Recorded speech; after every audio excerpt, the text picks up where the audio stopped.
I am out here at the auction today.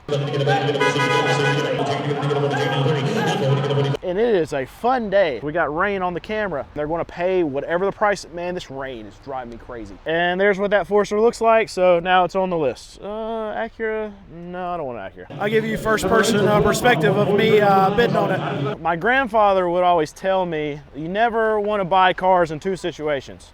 First situation is you never want to buy a car at night. Second one is you never want to buy a car in the rain. Usually I'm not the one in charge of buying cars for our dealership, but Alex, my mechanic, he's off today. Sometimes we give him days off, and this just happens to be one of those days. And it seems like every time that he has these days off that sometimes we allow him to have and he chooses to take, it seems like almost all of those days that there's an auction and I get to cover it, it's always raining. It is absolutely miserable today, but we still had to go and buy cars today. So Alex went to the auction and he has to go through this stuff. This is a day that we don't really like our job because, I mean, you can see. So he got absolutely drenched because we are doing the hard work. And when I say we, Alex is doing the hard work because he's out there in the rain. I'm dry. You see how dry I am. Look at this. I mean, this is like an almost flat area. There's puddles.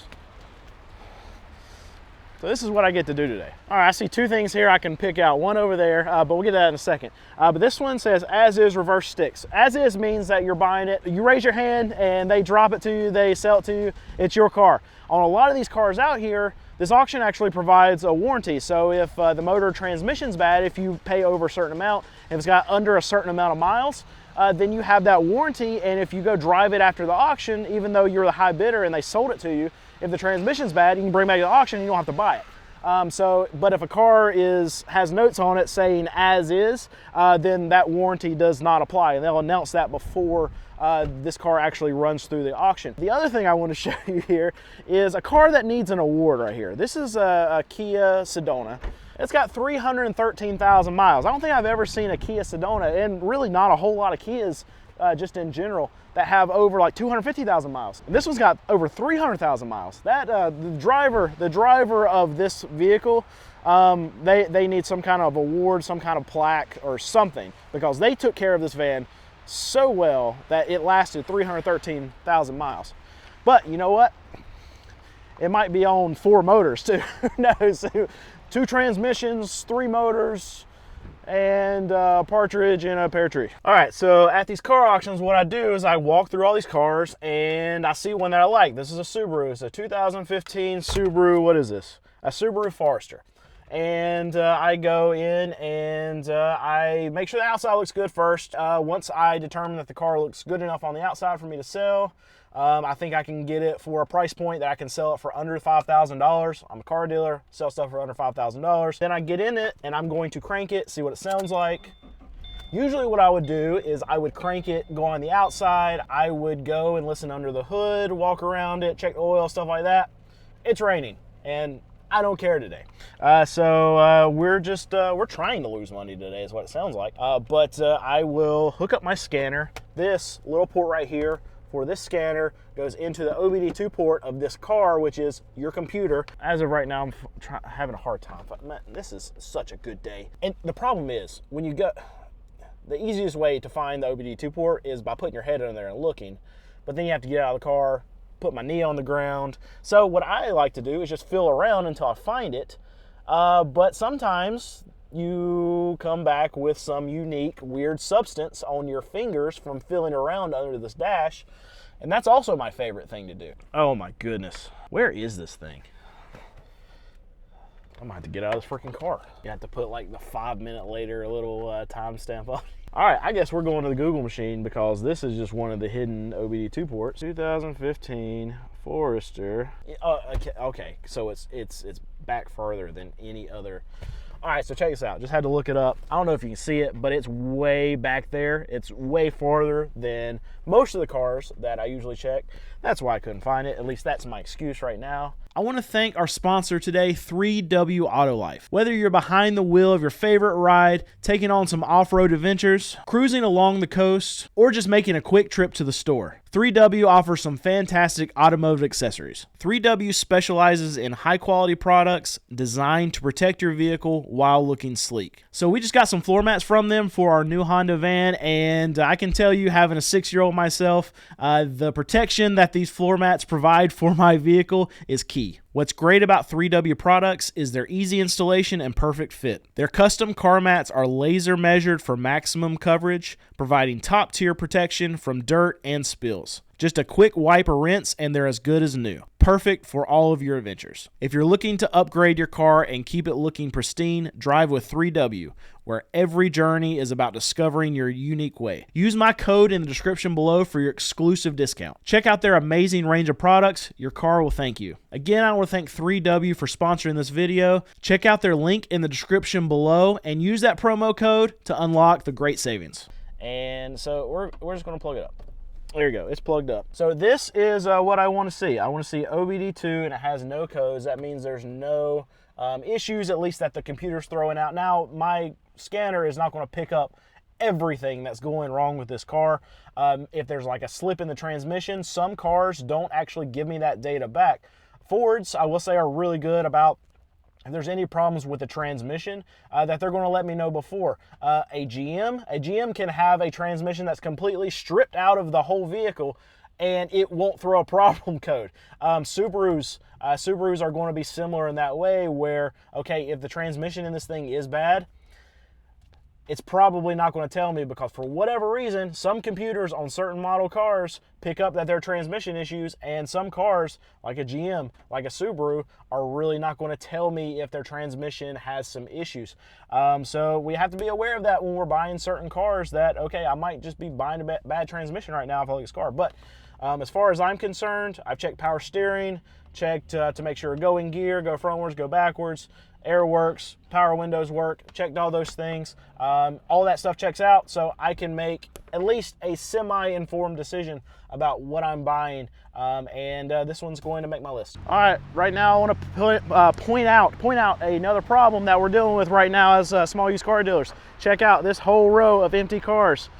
Typically that's not the case. There's some more empty spots over here. We got some empty spots. We got some more empty spots up there. New car dealers are not getting a lot of trade-ins. We got rain on the camera. So what that means is fewer cars coming to this auction. This auction's right about to start. We're not getting any more cars in for this week. And there's still the same amount of dealers, small dealers like me, that are trying to buy all of these cars. So that means that the fewer vehicles that are here, the more mouths that are needed to be fed on these vehicles. So the prices here at wholesale level, they go up when the auction levels are down. And that means when we go and buy these cars, when we take them to sell them, we mark them up depending on whatever we paid for the car. So if I have to pay $500 more for a car, it's going to be $500 more expensive on my lot when I go to sell it. So that means that translates these wholesale prices, fewer cars at auction, it translates into higher prices for you as a consumer. All right, so I am in a repo right now. Usually I wouldn't advise that because usually they're filthy and nasty. You could catch something while you're in one of these things, but this one's not too bad. I mean, you look at it, it's dirty, but it's not as dirty as some of these other trade-ins that I've been in. But the thing about a repo is mechanically and really as far as like parts are going, I mean, you're gonna have stuff like this in your regular. It's a 2013 car, so it's 11 years old. You're gonna have stuff like that. I'm extra cautious with repos because I know that traditionally repossessed cars, people know that they're not going to make their payments on it, so they do not take care of them. So if I see any kind of red flag on a repo, then I'm just not even going to look at it. And I can show you right there, check engine light, which is, I mean, not a big deal on trade-ins for the most part. I'll scan them if it's an EVAP code or whatever, but there's just, I have kind of like a 3-strike system when I'm going to look at cars. And we're trying to be as efficient as possible when we're looking at all these cars. I mean, I got a bunch of cars to get through. I'm trying to be as efficient as possible. So if a car knocks out 3 strikes, then I'm out and I just move on to the next one. So repo, I know it's a repo because I know who's selling it. They're a big buy here, pay here dealer. This is most likely a repo. Strike 1. It's a Chevy Equinox. strike two. They have a history of bad motors, bad transmissions, cam problems, timing problems, things like that. We've spent lots of money, $800 to $1,200 a piece, on lots of Equinoxes, lots of Chevy Traverse, GMC Terrain, those types of vehicles. Lots of timing problems. We spend lots of money fixing timing. So that's strike number two before I even sit in the car. And then strike number three is that check engine light. I'm not even going to hook up a scanner. Yeah, maybe it's something small, but it's a repo. So I'm trying to find ways for me not to want to buy this car. 3 strikes is an easy way to do it. This car struck out, I'm out. Cars like this have always eluded me when I'm eluded me. I don't know if that's the right word or not. They've always confused me when I'm going to look at them at auctions. This is a 2012 Chevy Malibu. It's got 143,000 miles. If this thing is perfect, I haven't checked it out yet, but this thing can bring $1,500 or it can bring $4,500, and it seems like there's almost no middle ground whenever I'm looking at these things. Now it might bring $2,000, $2,500. I'm over exaggerating to make this point, but what I'm saying is a car like that, if you get the right 2 buyers on it, they can run it up to the moon, or you can have nobody at this whole auction look at it, and then we swoop in and buy it for something like $1,500. All right, so check this out. This is the kind of stuff I buy. This is that Malibu we were just talking about. This is a 2012, the run number's 8, but this is a 2012. It's got 143,000 miles, and let's see, it's a 2012 Chevy Malibu 2.4. Check it on the scanner. But this is the kind of stuff that I love to buy. I've just got it on start position, so the check engine light's on now, but that doesn't necessarily mean it's actually on because you can't see it until it cranks. But we're scanning it, and it says no codes. This car will actually read, this scanner will read your OBD2, your engine, your ECM, and your TCM, which is your transmission, also ABS. And I see there's no problems with this car. So when we crank it, this check engine light should go off. There you go, it's gone. So this car will pass inspection in North Carolina, where I am actually at. So I have to get cars inspected before I can actually sell them. But this is the kind of stuff I gotta deal with. Look at it, it's pretty dirty. We're gonna need to clean it up before we sell it, which is not a big deal. What we don't wanna see is like a ton of stains. See a little stainage right there. I haven't looked in the back seat, but you got whatever information is back there. But this is the kind of stuff I love. So it's 2012, it's got 143,000 miles. What I would love to sell it for is $4,000 or under. So if I can buy it for $2,500 or less, then we're going to buy it. This car is going to make the list. Power steering feels good. I come in here, I check, even though the transmission sells fine, GM's one of those where the transmission can be bad and it not throw a code. So that all seems good. We check power windows. Check power windows on that side. Good. Heat seems to work. It's getting cold. Yeah. So that's pretty much my rundown, my quick rundown. If it wasn't raining, we'd be crawling under it. We'd be checking all the oil. We're probably gonna check the oil anyway. We gotta check the oil. Can't not check the oil. But we'll go in there, look at the engine, make sure we don't see any kind of leaks or hear any kind of weird noises. That's the kind of thing that I want to check out before I buy a car. And so to hope to not give Alex too much of a job whenever he gets back to work. So anyway. This car's gonna make the list. I like it. So let's be a car dealer. Let's come out here